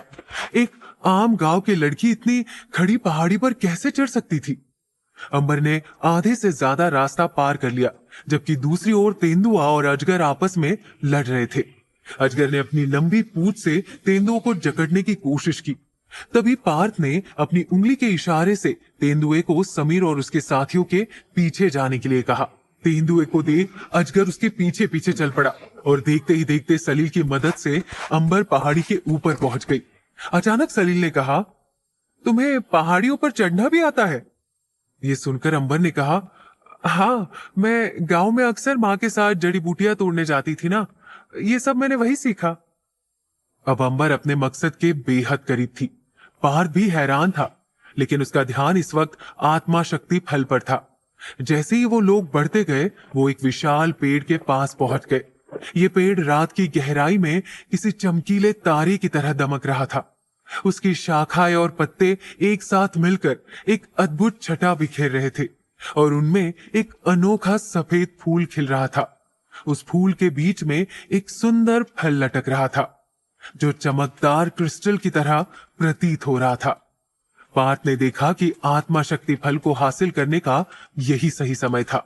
क्योंकि वहां दो मुंह वाले अजगर की कोई छाया नहीं थी। जैसे ही उसने फल की ओर कदम बढ़ाया, उसके दिल में आशा की लहर दौड़ गई। अंबर एक तरफ खड़ी उस फल की ओर देख रही थी, लेकिन पार्थ और उसके साथियों की मौजूदगी में वो कुछ नहीं कर सकती थी। उसके हाथ बंधे हुए थे। पार्थ ने फल तोड़कर अपने बैग में रख लिया और अंबर की नजरें उस बैग पर टिक गई। आत्मा शक्ति फल हासिल करते ही पार्थ ने कहा, चलो यहां से चलते हैं। वो लोग अपने मकसद में कामयाब हो गए थे और अब वहां से निकलने का वक्त था। पार्थ पलक झपकते ही पहाड़ी से नीचे उतर आया। अंबर अब भी उस बैग को निहार रही थी। उसके हाथ पैर बुरी तरह से कांप रहे थे। वो उस फल को खुद से दूर नहीं जाने देना चाहती थी। जब सलील ने अंबर को कांपते हुए देखा तो उसने कहा, क्या हुआ? तुम इस तरह कांप क्यों रही हो? तुम्हारी तबीयत तो ठीक है? तभी अधीरा ने बेरुखी से कहा, ये सर्द हवाओं की वजह से नहीं, बल्कि आत्मा शक्ति फल को देखकर कांप रही है। उसकी आंखों को देखो, उसका चेहरा उस फल को देखकर कैसे खिल उठा है। अधीरा को यह सब कहते देख सलील ने इरावत की ओर देखते हुए कहा, अगर ये तुम्हारी बहन न होती तो मैं इसे कब का उस अजगर का निवाला बना चुका होता। इससे पहले कि इरावत कुछ कह पाता, पार्थ ने कहा, यहां से आगे बढ़े, वो अजगर कभी भी वापस आ सकता है। उसकी आवाज सुनकर सब लोग धीरे धीरे पहाड़ी से नीचे उतरने लगे। वो लोग धीरे धीरे उस पहाड़ी से नीचे आ रहे थे और पार्थ नीचे खड़ा उनका इंतजार कर रहा था। तभी एक बड़ा सा पत्थर पहाड़ी से गिरता हुआ उनकी तरफ बढ़ने लगा। संभल कर, पार्थ ने कहा। सब फौरन चौकन्ना हो गए और पत्थर के रास्ते से हट गए। वो पत्थर सीधा चट्टानों से टकराकर नीचे जमीन पर आ गिरा, पर पहाड़ी से वो बड़ा पत्थर अपने आप नीचे नहीं गिर सकता था। आखिर ये किसका काम था? पार्थ के चेहरे के हाव भाव बदलने लगे थे। उसने नजरें उठाकर ऊपर देखा तो वहां एक नौजवान अपने चेहरे पर हल्की सी मुस्कान लिए उन्हें देख रहा था। उसके काले घने बाल और तीखे नैन नक्श थे। उसके चेहरे और शरीर पर घाव के कुछ निशान थे। उसके कपड़े कीचड़ से सने हुए थे। ये नौजवान और कोई नहीं बल्कि समीर था। समीर की हालत देखकर किसी को भी उस पर तरस आ सकता था। वो अजगर का सामना करके आया था। आज उसका दिन बहुत खराब था। उसने बड़ी चालाकी से पार्थ और उसके साथियों पर भेड़ियों से हमला करवाया और उन सबसे पहले आत्मशक्ति फल तक पहुंच गया, लेकिन फिर भी वो अपने मकसद में कामयाब नहीं हो पाया। समीर इस वक्त बेहद गुस्से में था। समीर ने गुस्से से कहा, तुमने आत्मा शक्ति फल तो पा लिया, लेकिन क्या तुम्हें लगता है कि मैं तुम्हें इतनी आसानी से यहां से जाने दूंगा? कभी भी नहीं। मैं तुम्हें बताता हूं कि मैं कौन हूं। समीर को देखकर सब लोग तेजी से पहाड़ी से नीचे उतरने लगे। तभी उन्हें अजगर की आवाज सुनाई दी। वो दो मुंह वाला अजगर वापस आ चुका था। उसकी आवाज सुनकर ऐसा लग रहा था मानो वो उन लोगों से कह रहा हो, रुको, मेरा आत्मा शक्ति फल मुझे वापस दे दो। वो अजगर वापस आ चुका था। जैसे उसे पता चला कि आत्मा शक्ति फल पेड़ पर नहीं है तो उसका गुस्सा भड़क उठा। जैसे ही उसने समीर को पहाड़ी पर देखा तो अपनी पूंछ से उस पर हमला किया, लेकिन समीर ने हवा में एक ऊंची छलांग लगाई और पलक झपकते ही वहां से गायब हो गया। वो पेड़ के बीच एक ऊंची टहनी पर आकर खड़ा हो गया और अजगर की हरकत पर नजर रखने लगा। उसे पूरा यकीन था कि अजगर किसी भी कीमत पर पार्थ और उसके साथियों को आत्मा शक्ति फल ले जाने नहीं देगा। इसी बीच अजगर की निगाहें सलील और उसके साथियों पर जा पड़ी। वो उनकी तरफ बढ़ने लगा। ऐसा लगा मानो शिकार को देखकर शिकारी में नई जान आ गई हो। लेकिन सलील और उसके साथी पूरी रफ्तार से नीचे जमीन पर आ गए। पर अंबर एक बार फिर वही अटक गई। अजगर बिना कोई मौका गवाए अंबर की तरफ बढ़ने लगा। उसकी विशाल काया ने अंबर को चारों तरफ से घेर लिया। इससे पहले कि वो लोग कुछ समझ पाते, अजगर ने अंबर पर हमला कर दिया। लेकिन तभी एक हवा का झोंका अंबर को अपने साथ खींच ले गया। चारों तरफ तेज हवाएं चलने लगी। अंबर ने फौरन अपनी आंखें बंद कर ली और कुछ पल बाद जब उसने अपनी आंखें खोली तो पाया कि वो इस वक्त पार्थ की बाहों में है। उसे लगा था सलील उसकी जान बचाएगा, पर पार्थ पलक झपकते ही अंबर को पहाड़ी से उठाकर जमीन पर ले आया था। अचानक पार्थ बड़े ध्यान से अंबर की तरफ देखने लगा। ये देख अंबर घबरा गई। कहीं मेरा चेहरा, अंबर ने मन ही मन कहा, पर पार्थ की नजरें उसके हाथों पर थी। वो देख रहा था कि अंबर को कोई चोट तो नहीं आई, पार्थ को ऐसा करते देख अंबर का दिल तेजी से धड़कने लगा। तभी पार्थ ने गोद में मौजूद अंबर को अपनी पकड़ से छोड़ दिया और अपने साथियों को अजगर से बचाने के लिए आगे बढ़ गया। इस दौरान अंबर सीधा जमीन पर पड़ी कीचड़ में जा गिरी। दूसरी तरफ पार्थ और उसके साथी लड़ने के लिए तैयार थे। दो मुंह वाला अजगर धीरे धीरे सरकता हुआ उनकी ओर बढ़ रहा था। उसकी आंखों में खून की प्यास झलक रही थी और उसकी फूंफकार से सब कांप उठे थे। पार्थ अपने शारीरिक बल पर भरोसा करते हुए उस अजगर का सामना करने के लिए आगे बढ़ा। उसने एक जोरदार घूंसा उस अजगर के एक मुंह पर जड़ दिया, जिससे वो अजगर तो अपनी जगह से नहीं हिला, पर पार्थ के हाथ में दर्द शुरू होने लगा। इसका सामना करना आसान नहीं होगा, पार्थ ने अपने साथियों से कहा। अब अजगर फिर से उन पर हमला करने के लिए तैयार था। वही सलील, जो अपनी तेज रफ्तार और पानी की शक्तियों के लिए जाना जाता था, उसने पास की नदी की ओर देखा और हाथों को हवा में उठाया। अचानक नदी का पानी उसके इशारे पर हवा में तैरने लगा। मैं इसे नहीं छोड़ूंगा, सलील ने कहा और तेजी से घूमते हुए पानी का एक भयानक बवंडर तैयार कर दिया। वो बवंडर सीधा अजगर की ओर बढ़ने लगा, लेकिन अजगर फौरन पहाड़ी से लिपट गया। तेज लहरें भी उसका कुछ बिगाड़ नहीं पाई। उसने अपनी पूरी ताकत से बवंडर का सामना किया और सलील पर झपट पड़ा, लेकिन तभी अधीरा सलील के सामने आकर खड़ी हो गई। उसने बिना वक्त गवाए आसमान की ओर देखा। ऐसा लगने लगा मानो वो बादलों से बात कर रही हो। देखते ही देखते आसमान में बिजली चमकने लगी। अब देखती हूँ तुम कितने देर टिकते हो, अधीरा ने ऊंची आवाज में कहा। तभी आसमान से एक विशाल बिजली का झटका उस अजगर की तरफ बढ़ने लगा। जैसे ही बिजली ने अजगर के शरीर को छुआ तो वो कांप उठा, लेकिन वो अब भी हार मानने को तैयार नहीं था। उसकी चमड़ी जलने लगी थी, जिससे वो और भी ज्यादा गुस्से में आ गया। तभी ये सब देखकर इरावत ने मौसम का रुख बदलने की शक्ति का इस्तेमाल किया। उसने अपने हाथों को हवा में उठाया और अचानक तेज हवाएं चलने लगी, जैसे आसमान में एक तूफान उमड़ रहा हो। आसमान का रंग लाल हो गया। इरावत ने कहा, ये तेरा अंत है। अचानक आसमान से एक आग का गोला निकला, जो जलती हुई लपटों में झिलमिला रहा था। जब वो गोला अजगर की ओर बढ़ा तो आग ने उसे झकझोर कर रख दिया और उसके दोनों मुंह से खून बहने लगा। लेकिन अजगर अब भी पीछे नहीं हटा। वो तड़पते हुए सलील की ओर बढ़ा और उसे अपनी पूंछ से जकड़ लिया। सलील दर्द से चीख उठा, मदद करो। अंबर को ये देख तुरंत याद आया कि सलील ने हर कदम पर उसका साथ दिया है। उसने अपनी तलवार अंबर को दी थी।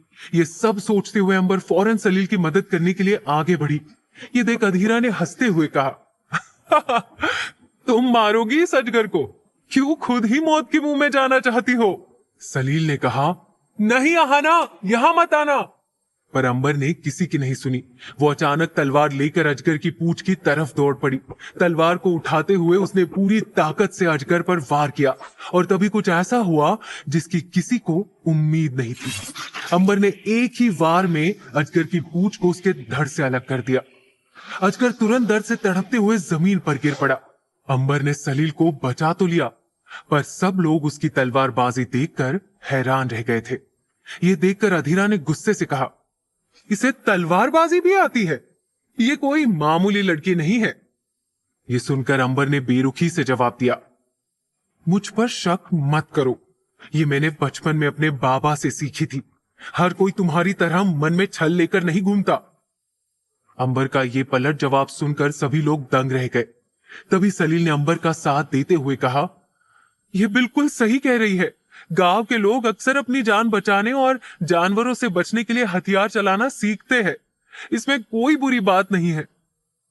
वही पार्थ, जो अब तक अंबर को एक मामूली लड़की समझ रहा था, उसकी तलवारबाजी की क्षमता देखकर हैरान रह गया। सबका ध्यान अंबर पर था। तभी मौका पाकर अजगर अंबर की तरफ बढ़ा। बचो, सलील ने कहा। दो मुंह वाला अजगर अपनी पूरी ताकत से अंबर पर झपट पड़ा। उसके दोनों मुंह से जहर टपक रहा था। आंखों में भयंकर आग जल रही थी। क्या यही अंबर का अंत था? क्या वो इस खतरनाक अजगर से बच पाएगी? अजगर की घातक नजरें अंबर पर ही गड़ी हुई थी, जैसे उसने उसे हमेशा के लिए गहरी नींद में सुलाने का फैसला कर लिया हो। अंबर के दिल की धड़कनें तेज हो गई थी। उसकी आंखों में डर और हिम्मत का टकराव था। अजगर की लाल जलती आंखें अंबर को घूर रही थी, जैसे उसकी आंखें उसके मौत का फरमान लिख रही हो। उसके मुंह से टपकता जहर जमीन पर सुलगता जा रहा था। अंबर के दिल में एक ही सवाल था, क्या वो इस मौत के फंदे से बच पाएगी या होगा उसका अंत? अंबर ने हिम्मत जुटाई और तलवार को कसकर पकड़ लिया।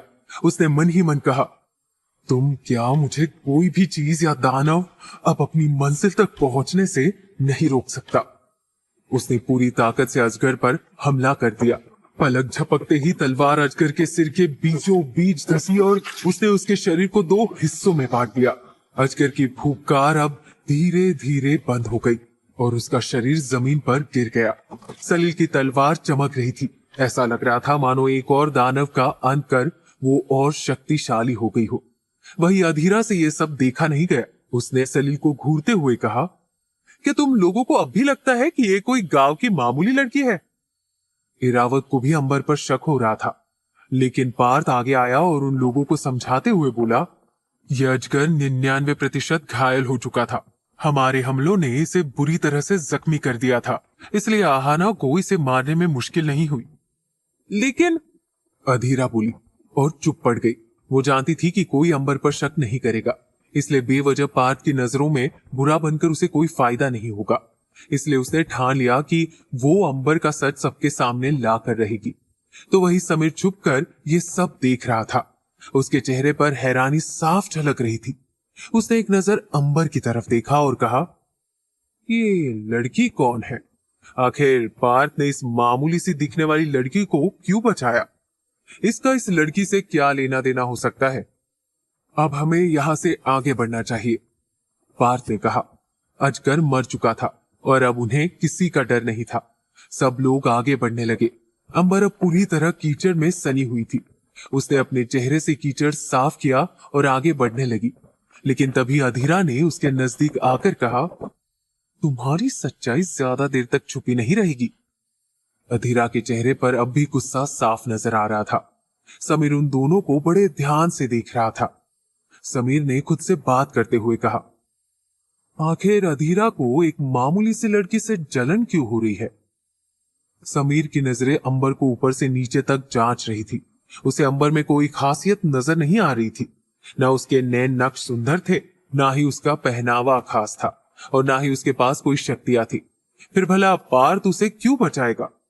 तभी समीर के साथी भी वहां पहुंच गए। उसके एक साथी ने आगे बढ़ते हुए कहा, क्या हुआ? तुम क्या सोच रहे हो? समीर ने धीरे धीरे अपनी नजरें उठाई और कहा, तुम लोगों को याद है मैंने क्या कसम खाई थी? मैंने कसम खाई थी कि मैं पार्थ के पास जो कुछ भी होगा उसे छीन लूंगा। वो लड़कियां जो उसे पसंद करती थी, मैंने अपनी शक्ति से उन सबको अपनी ओर कर लिया। उसके पास जो भी दौलत शोहरत थी, आज वो सब मेरे पास भी है। समीर की बातें उसके साथियों को समझ नहीं आ रही थी। तभी उनमें से एक ने कहा, कहीं तुम उस लड़की की बात तो नहीं कर रहे? वो लड़की तो एक मामूली सी गांव की रहने वाली है। तुम्हें कोई गलत फहमी हुई होगी। पार्थ का उससे कोई लेना देना नहीं है। ये सुनकर समीर झट से बोला, नहीं, जरूर कोई तो बात है। अगर मुझे इस खेल को जीतना है तो मुझे इस लड़की को अपनी ओर करना होगा। इस बीच अंबर को झाड़ियों में कुछ हलचल होती दिखाई दी। उसने समीर और उसके साथियों की दिशा में देखा तो पाया कि वहां कोई नहीं है। वो सब पलक झपकते ही वहां से गायब हो चुके थे। पर समीर इतनी आसानी से पार्थ को खुद से आगे बढ़ने नहीं दे सकता था। फल तो उसके हाथ नहीं लगा, पर वो अपने इरादों में कामयाब होने के लिए अंबर का इस्तेमाल जरूर करेगा। आगे बढ़ते हुए सलील ने पार्थ से कहा, तुमने उस समीर को अच्छा सबक सिखाया। आखिरकार अब आत्मा शक्ति फल तुम्हारा हुआ। हम अपने मकसद में कामयाब हो ही गए। ये सुनकर पार्थ मुस्कुराने लगा। उसे मुस्कुराता देख अंबर हैरान रह गई। वो जब से पार्थ से मिली थी तब से उसे पार्थ के चेहरे पर कोई भाव नहीं दिखे थे। अंबर उसकी मुस्कुराहट से समझ गई कि आत्मा शक्ति फल पार्थ के लिए कितना मायने रखता है, वरना वो इतनी खतरनाक जगह पर क्यों आता। पर अफसोस, अगर ये फल पार्थ के लिए जरूरी था तो अंबर के लिए उससे भी कहीं ज्यादा कीमती था। अंबर को इस फल की बेहद जरूरत थी। उसे किसी भी तरह ये फल पार्थ से चुराना होगा, लेकिन कैसे? फिलहाल तो अंबर के दिमाग में कोई उपाय नहीं आ रहा था। उसने अपने दिमाग के घोड़े दौड़ाना शुरू कर दिया था, लेकिन उसे कोई तरीका नहीं सूझ रहा था। उसी वक्त समीर एक बड़े पेड़ के पीछे से उन सबको देख रहा था। उसकी नजरें पार्थ के पास मौजूद आत्मा शक्ति फल पर टिकी थी। उसने अपने हाथों की मुट्ठियां भींच ली और दांत पीसते हुए कहा, तुमने आत्मा शक्ति फल तो पा लिया, लेकिन तुम इसे अपने पास ज्यादा देर तक नहीं रख पाओगे। वो आत्मा शक्ति फल को किसी भी कीमत पर पाने के लिए तैयार था और उसने अपने साथियों को इसके लिए तैयार रहने का इशारा कर दिया।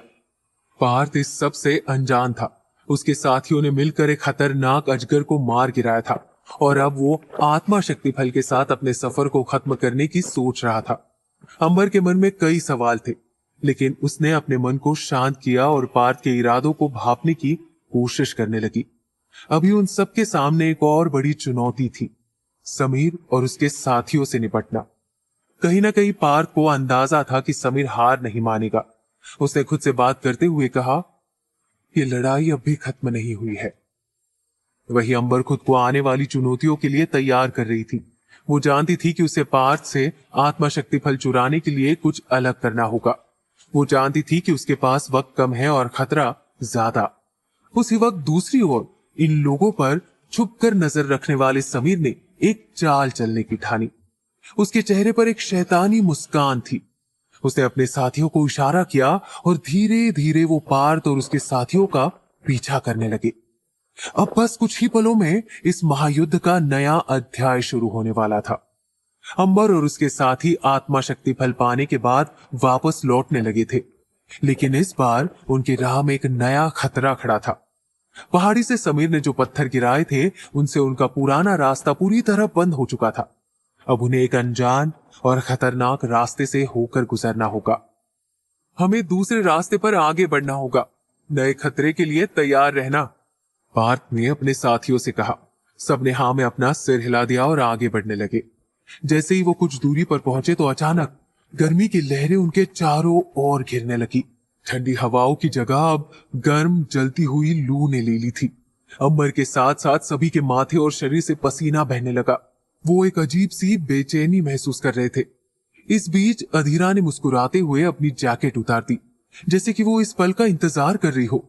उसके चेहरे पर एक अजीब सी खुशी झलक रही थी, मानो वो पार्थ को रिझाना चाहती हो। उसकी कोमल त्वचा किसी को भी मोहित कर सकती थी, लेकिन पार्थ की नजरें कहीं और ही थी। उसने अधीरा की ओर ध्यान ही नहीं दिया। ये देख अधीरा एक बार फिर मायूस हो गई। जैसे जैसे वे आगे बढ़ते गए, हरी भरी घास से ढकी जमीन धीरे धीरे सूखने लगी। जमीन पर दरारें उभरने लगी और पल भर में वो अग्निकल्प के एक ऐसे इलाके में पहुंच गए जहां हर तरफ आग और ज्वालामुखी की गर्मी फैली हुई थी। वहां की जमीन के नीचे से लावा खोल रहा था। अब उनके लिए उस जगह पर सही से पैर रखना भी मुश्किल होता जा रहा था। तभी अधीरा ने जमीन पर अपना पैर मारा और गुस्से में बोली, ये हम कौन सी नई मुसीबत में फंस गए हैं? अब यहां से कैसे निकले? अभी अधीरा का पैर जमीन पर पड़ा ही था कि अचानक जमीन पर एक बड़ी सी दरार उभर आई और वो धीरे धीरे फटने लगी। देखते ही देखते जमीन दो हिस्सों में बंटने लगी थी। अचानक जमीन के नीचे से खौलता हुआ लावा निकलने लगा और अधीरा का पैर अचानक फिसल गया। वो खोलते हुए लावा में गिरने वाली थी। ये देखकर अंबर फौरन उसकी तरफ दौड़ी और उसका हाथ पकड़कर उसे अपनी ओर खींचते हुए बोली, जरा संभल कर। ये देखकर सलील ने कहा, अभी तुम भगवान को प्यारी हो जाती अधीरा। देखो जरा, जिसे तुम मारने की कोशिश कर रही थी उसी ने आज तुम्हारी जान बचाई है। ये सुनकर अधीरा ने गुस्से में अंबर का हाथ झटकते हुए कहा, ये सब इसकी चाल है। ये महान बनने की कोशिश कर रही है। अगर तुम लोग यहां ना होते तो ये मुझे खुद इस खोलते हुए लावा में धकेल देती।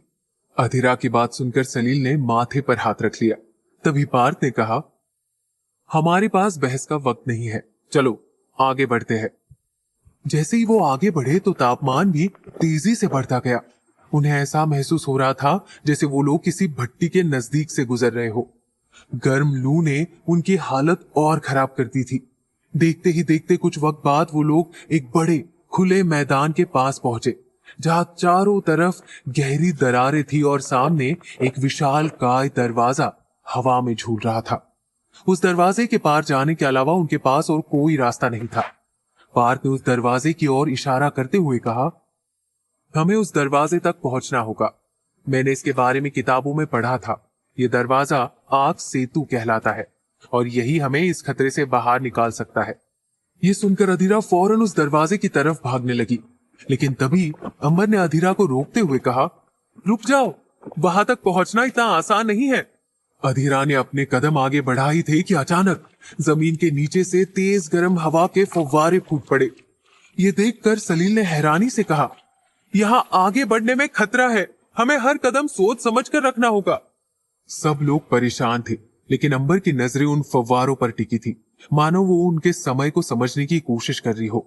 तभी सलील ने कहा, मैं अपनी रफ्तार का इस्तेमाल कर सकता हूं, लेकिन कब और कहां गर्म हवा का लावा फूट पड़ेगा ये कोई नहीं कह सकता। अंबर ने तुरंत जवाब दिया, इन फव्वारों में करीब 5 सेकंड्स का गैप है और दाई और मौजूद फव्वारा सबसे पहले फूटता है। अगर हम सही वक्त पर कदम बढ़ाए तो इस रास्ते को पार कर सकते हैं। अंबर बिल्कुल सही कह रही थी। पार्थ अंबर की समझदारी देख हैरान था। वो सोच रहा था कि एक गांव की मामूली सी लड़की इतनी समझदार कैसे हो सकती है, पर वो इस बात से अनजान था कि ये वही लड़की है जिसकी बचपन में उसके साथ शादी होने वाली थी। अपनी बात कहकर अंबर आगे बढ़ने लगी, लेकिन सलील ने उसे रुकने के लिए कहा। ये देख पार्थ ने सलील को हाथ से इशारा करते हुए रोक दिया और कहा, आहाना का अंदाजा सही है, आगे बढ़ते रहो।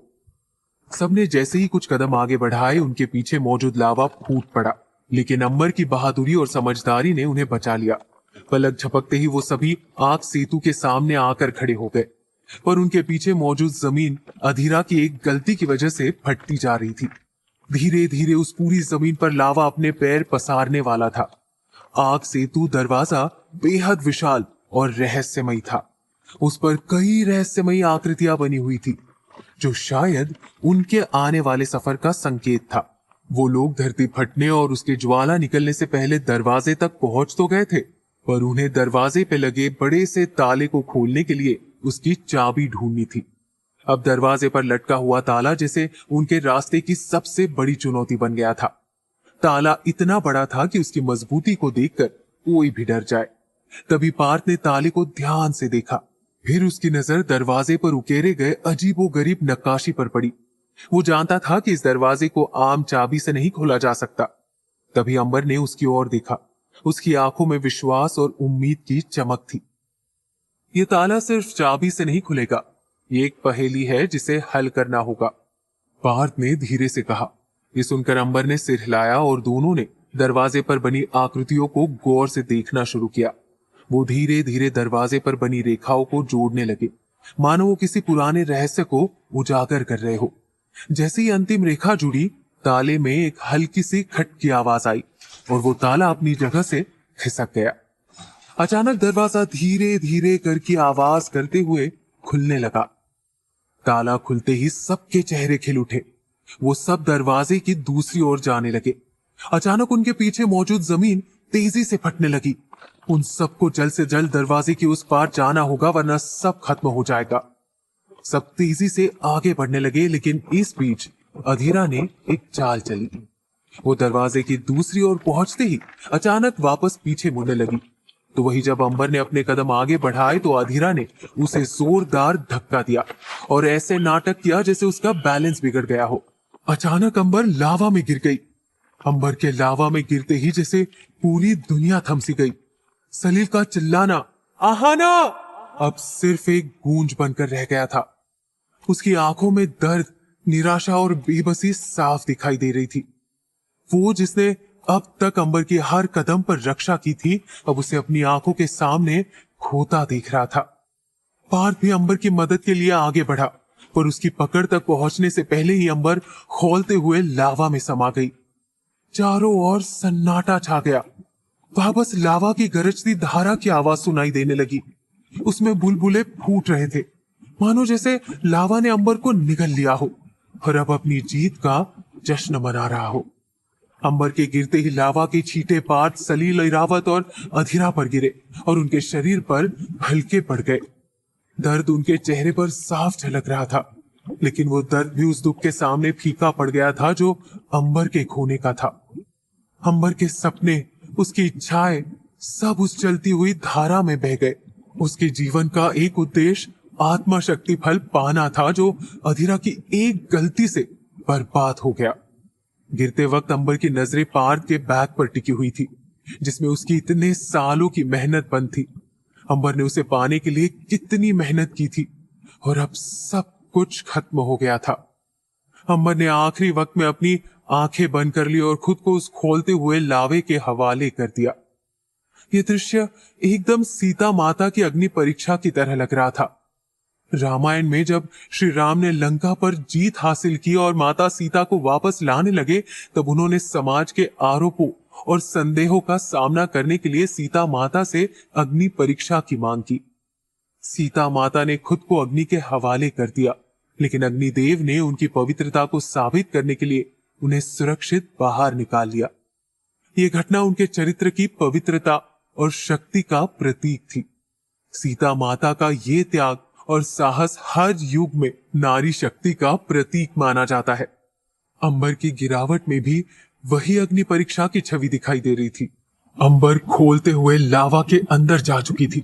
उसकी आकृति धीरे धीरे लावा में डूबती गई और चारों ओर घना अंधेरा छा गया। कोई उसे बचाने के लिए आगे नहीं बढ़ सका। सब देखते ही रह गए। सलील की आंखों में आंसू थे और उसने बेबसी से कहा, नहीं आना, तुम नहीं जा सकती। पार्थ भी उसके साथ था। उसकी आवाज में गहरी उदासी थी। अब हम कुछ नहीं कर सकते, हमें आहाना के बिना ही आगे बढ़ना होगा।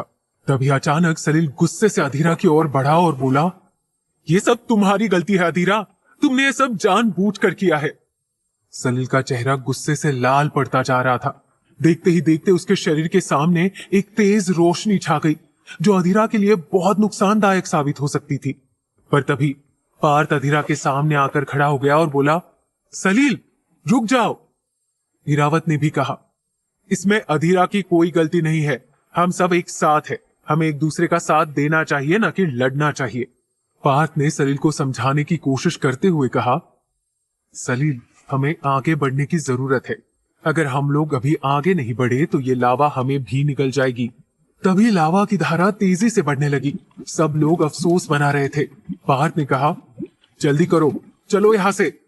पर इससे पहले कि वो दरवाजे की ओर बढ़ पाते, अचानक लावे में बड़े बड़े बुलबुले उठने लगे। ये देखकर सबकी सांसें थम गई और अचानक लावा से एक आकृति बाहर आई। उसके चारों ओर लाल रंग की तेज रोशनी थी। ये क्या है? सलील ने कहा। उसकी आंखों में डर था। तभी अचानक लावा से अंबर बाहर आई। वो हवा में झूल रही थी। उसकी आंखें बंद थी, पर लावा में गिरने के बावजूद उसके शरीर पर घाव का एक निशान तक नहीं था। वो बिल्कुल सही सलामत थी। ये दृश्य देखकर पार्थ और उसके साथी हक्के बक्के रह गए। क्या ये सच में हो रहा है? अधीरा ने कहा। उसकी आंखें हैरानी से बड़ी हो गई। कोई लावा में गिरकर भी जिंदा कैसे बच सकता है? इरावत ने कहा। तो वही हवा में तैरती हुई अंबर की आंखें खुली तो उसने चारों ओर देखा और खुद को जिंदा पाकर उसे ऐसा लगा मानो जैसे वो कोई सपना देख रही हो। मैं कहाँ हूं? अंबर ने कहा। उसकी आवाज में उलझन साफ देखी जा सकती थी। आना, तुम लावा से बाहर आ गई हो, तुम जिंदा हो। सलील ने खुशी से कहा। मैं नहीं जानती कि मैं यहां कैसे आई, ये कैसे हो सकता है? अंबर ने कांपती हुई आवाज में कहा। उसकी आंखों में फिक्र थी। मैं लावा में गिर गई थी, फिर मैं कैसे बच गई? अंबर ने खुद से सवाल किया। तभी उसे एक आवाज सुनाई दी जो उसने बचपन में सुनी थी। अग्नि का प्रचंड रूप भी तुम्हें छू नहीं सकेगा, उसकी लपटें तुम तक पहुंचकर ठंडी पड़ जाएगी। ये ज्वाला जो सब कुछ भस्म कर देती है, तुम्हारे सामने कमजोर पड़ जाएगी। आग में जितना भी उबाल हो, उसकी लपटें तुम्हें छू भी नहीं पाएगी, क्योंकि तुम्हारे भीतर एक अनोखी शक्ति होगी। अंबर इस वक्त हैरान थी। उसकी आंखों में हैरानी और चिंता थी। मैं कैसे बच गई? अंबर ने कहा। वो बार बार खुद से एक ही सवाल कर रही थी। उसके मन में चल रहे तूफान को वो समझ ही नहीं पा रही थी। अंबर का दिल तेजी से धड़क रहा था और उसके जहन में सिर्फ एक सवाल था, क्यों? आखिर क्यों? तभी अंबर की यादों में एक रहस्यमय परछाई उभर आई। उसे याद आया कि उसके जन्म के वक्त एक अजीब सी घटना घटी थी। क्या ये वही रहस्य है? वो आवाज, वो परछाई? अंबर ने मन ही मन सोचते हुए कहा, आखिर वो क्या रहस्य था? कैसे हुआ था अंबर का जन्म? अंबर को धुंधली परछाई और उसकी आवाज के अलावा और कुछ याद नहीं था। तभी सलील ने अंबर का हाथ पकड़ा और उसे फौरन दरवाजे के दूसरी तरफ ले आया। अचानक अंबर अपने ख्यालों से बाहर आई और उसने देखा कि वो बड़ा दरवाजा अब कहीं गायब हो चुका है। दूसरी ओर आते ही उन सब ने राहत की सांस ली, लेकिन ये राहत ज्यादा देर नहीं टिक पाई।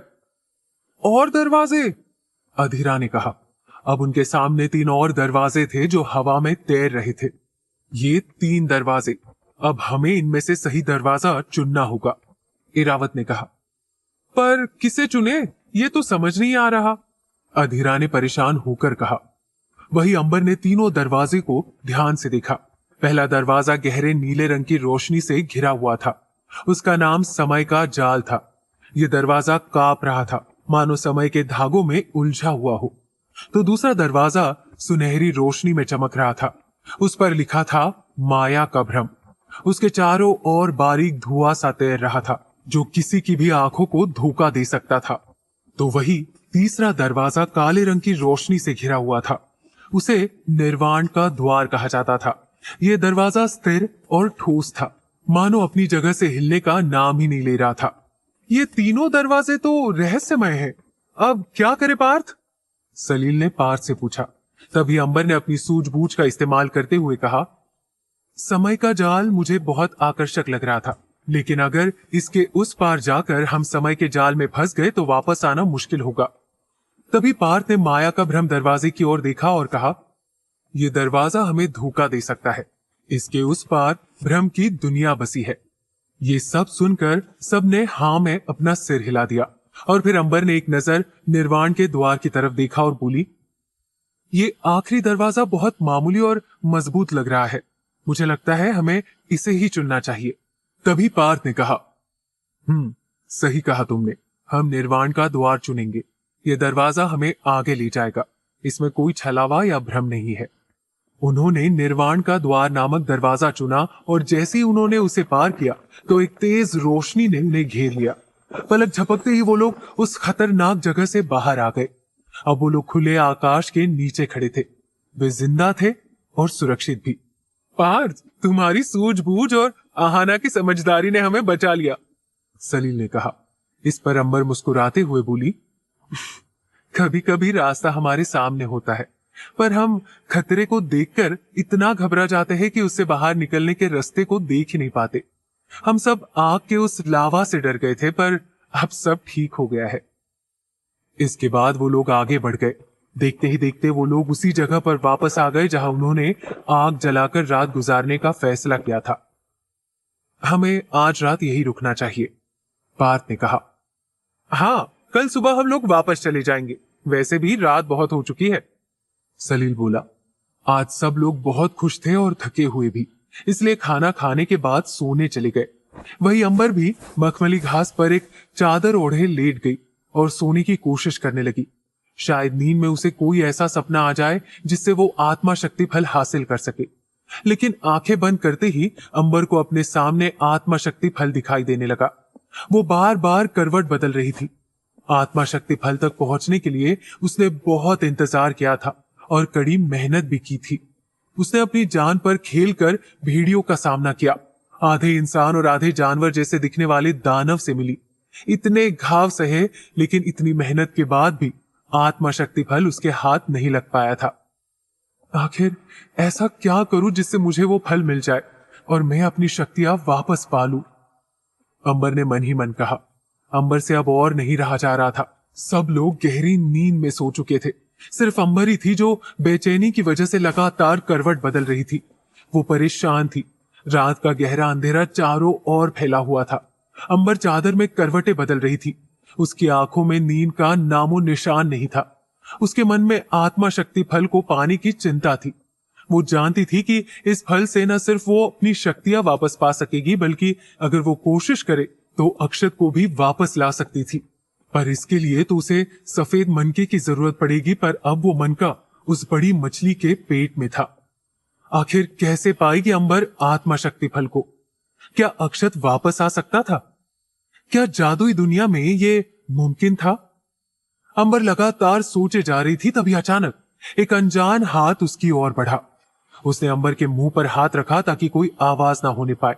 अचानक अंबर झटपटाने लगी। तभी उसने एक नकाबपोश चेहरा देखा।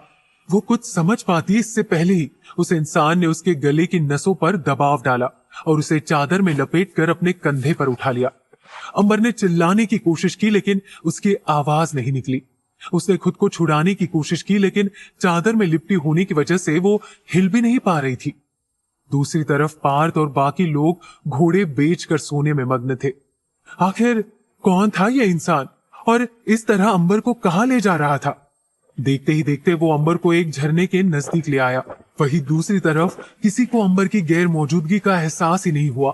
अंबर ने हाथ पैर झपटे लेकिन उस इंसान की पकड़ इतनी मजबूत थी कि वो बेबस महसूस करने लगी थी। सब लोग इतनी गहरी नींद में सो चुके थे। उन्हें अंदाजा नहीं था कि अंबर के साथ क्या हो रहा है। ये कौन हो सकता है? अंबर ने सोचते हुए कहा। आखिर अंबर ही क्यों उसका निशाना बनी? अंबर का दिल तेजी से धड़क रहा था और डर की लहरें उसके शरीर में दौड़ने लगी थी। आसपास का माहौल अचानक बदल सा गया था। चांद की धुंधली रोशनी में पेड़ की परछाई अजीब से लग रही थी, मानो वो भी उसकी मदद के लिए आगे बढ़ रही हो। लेकिन अंधेरे में सब कुछ होने लगा था। अचानक उस इंसान ने झरने के पास आकर अंबर को जमीन पर गिरा दिया।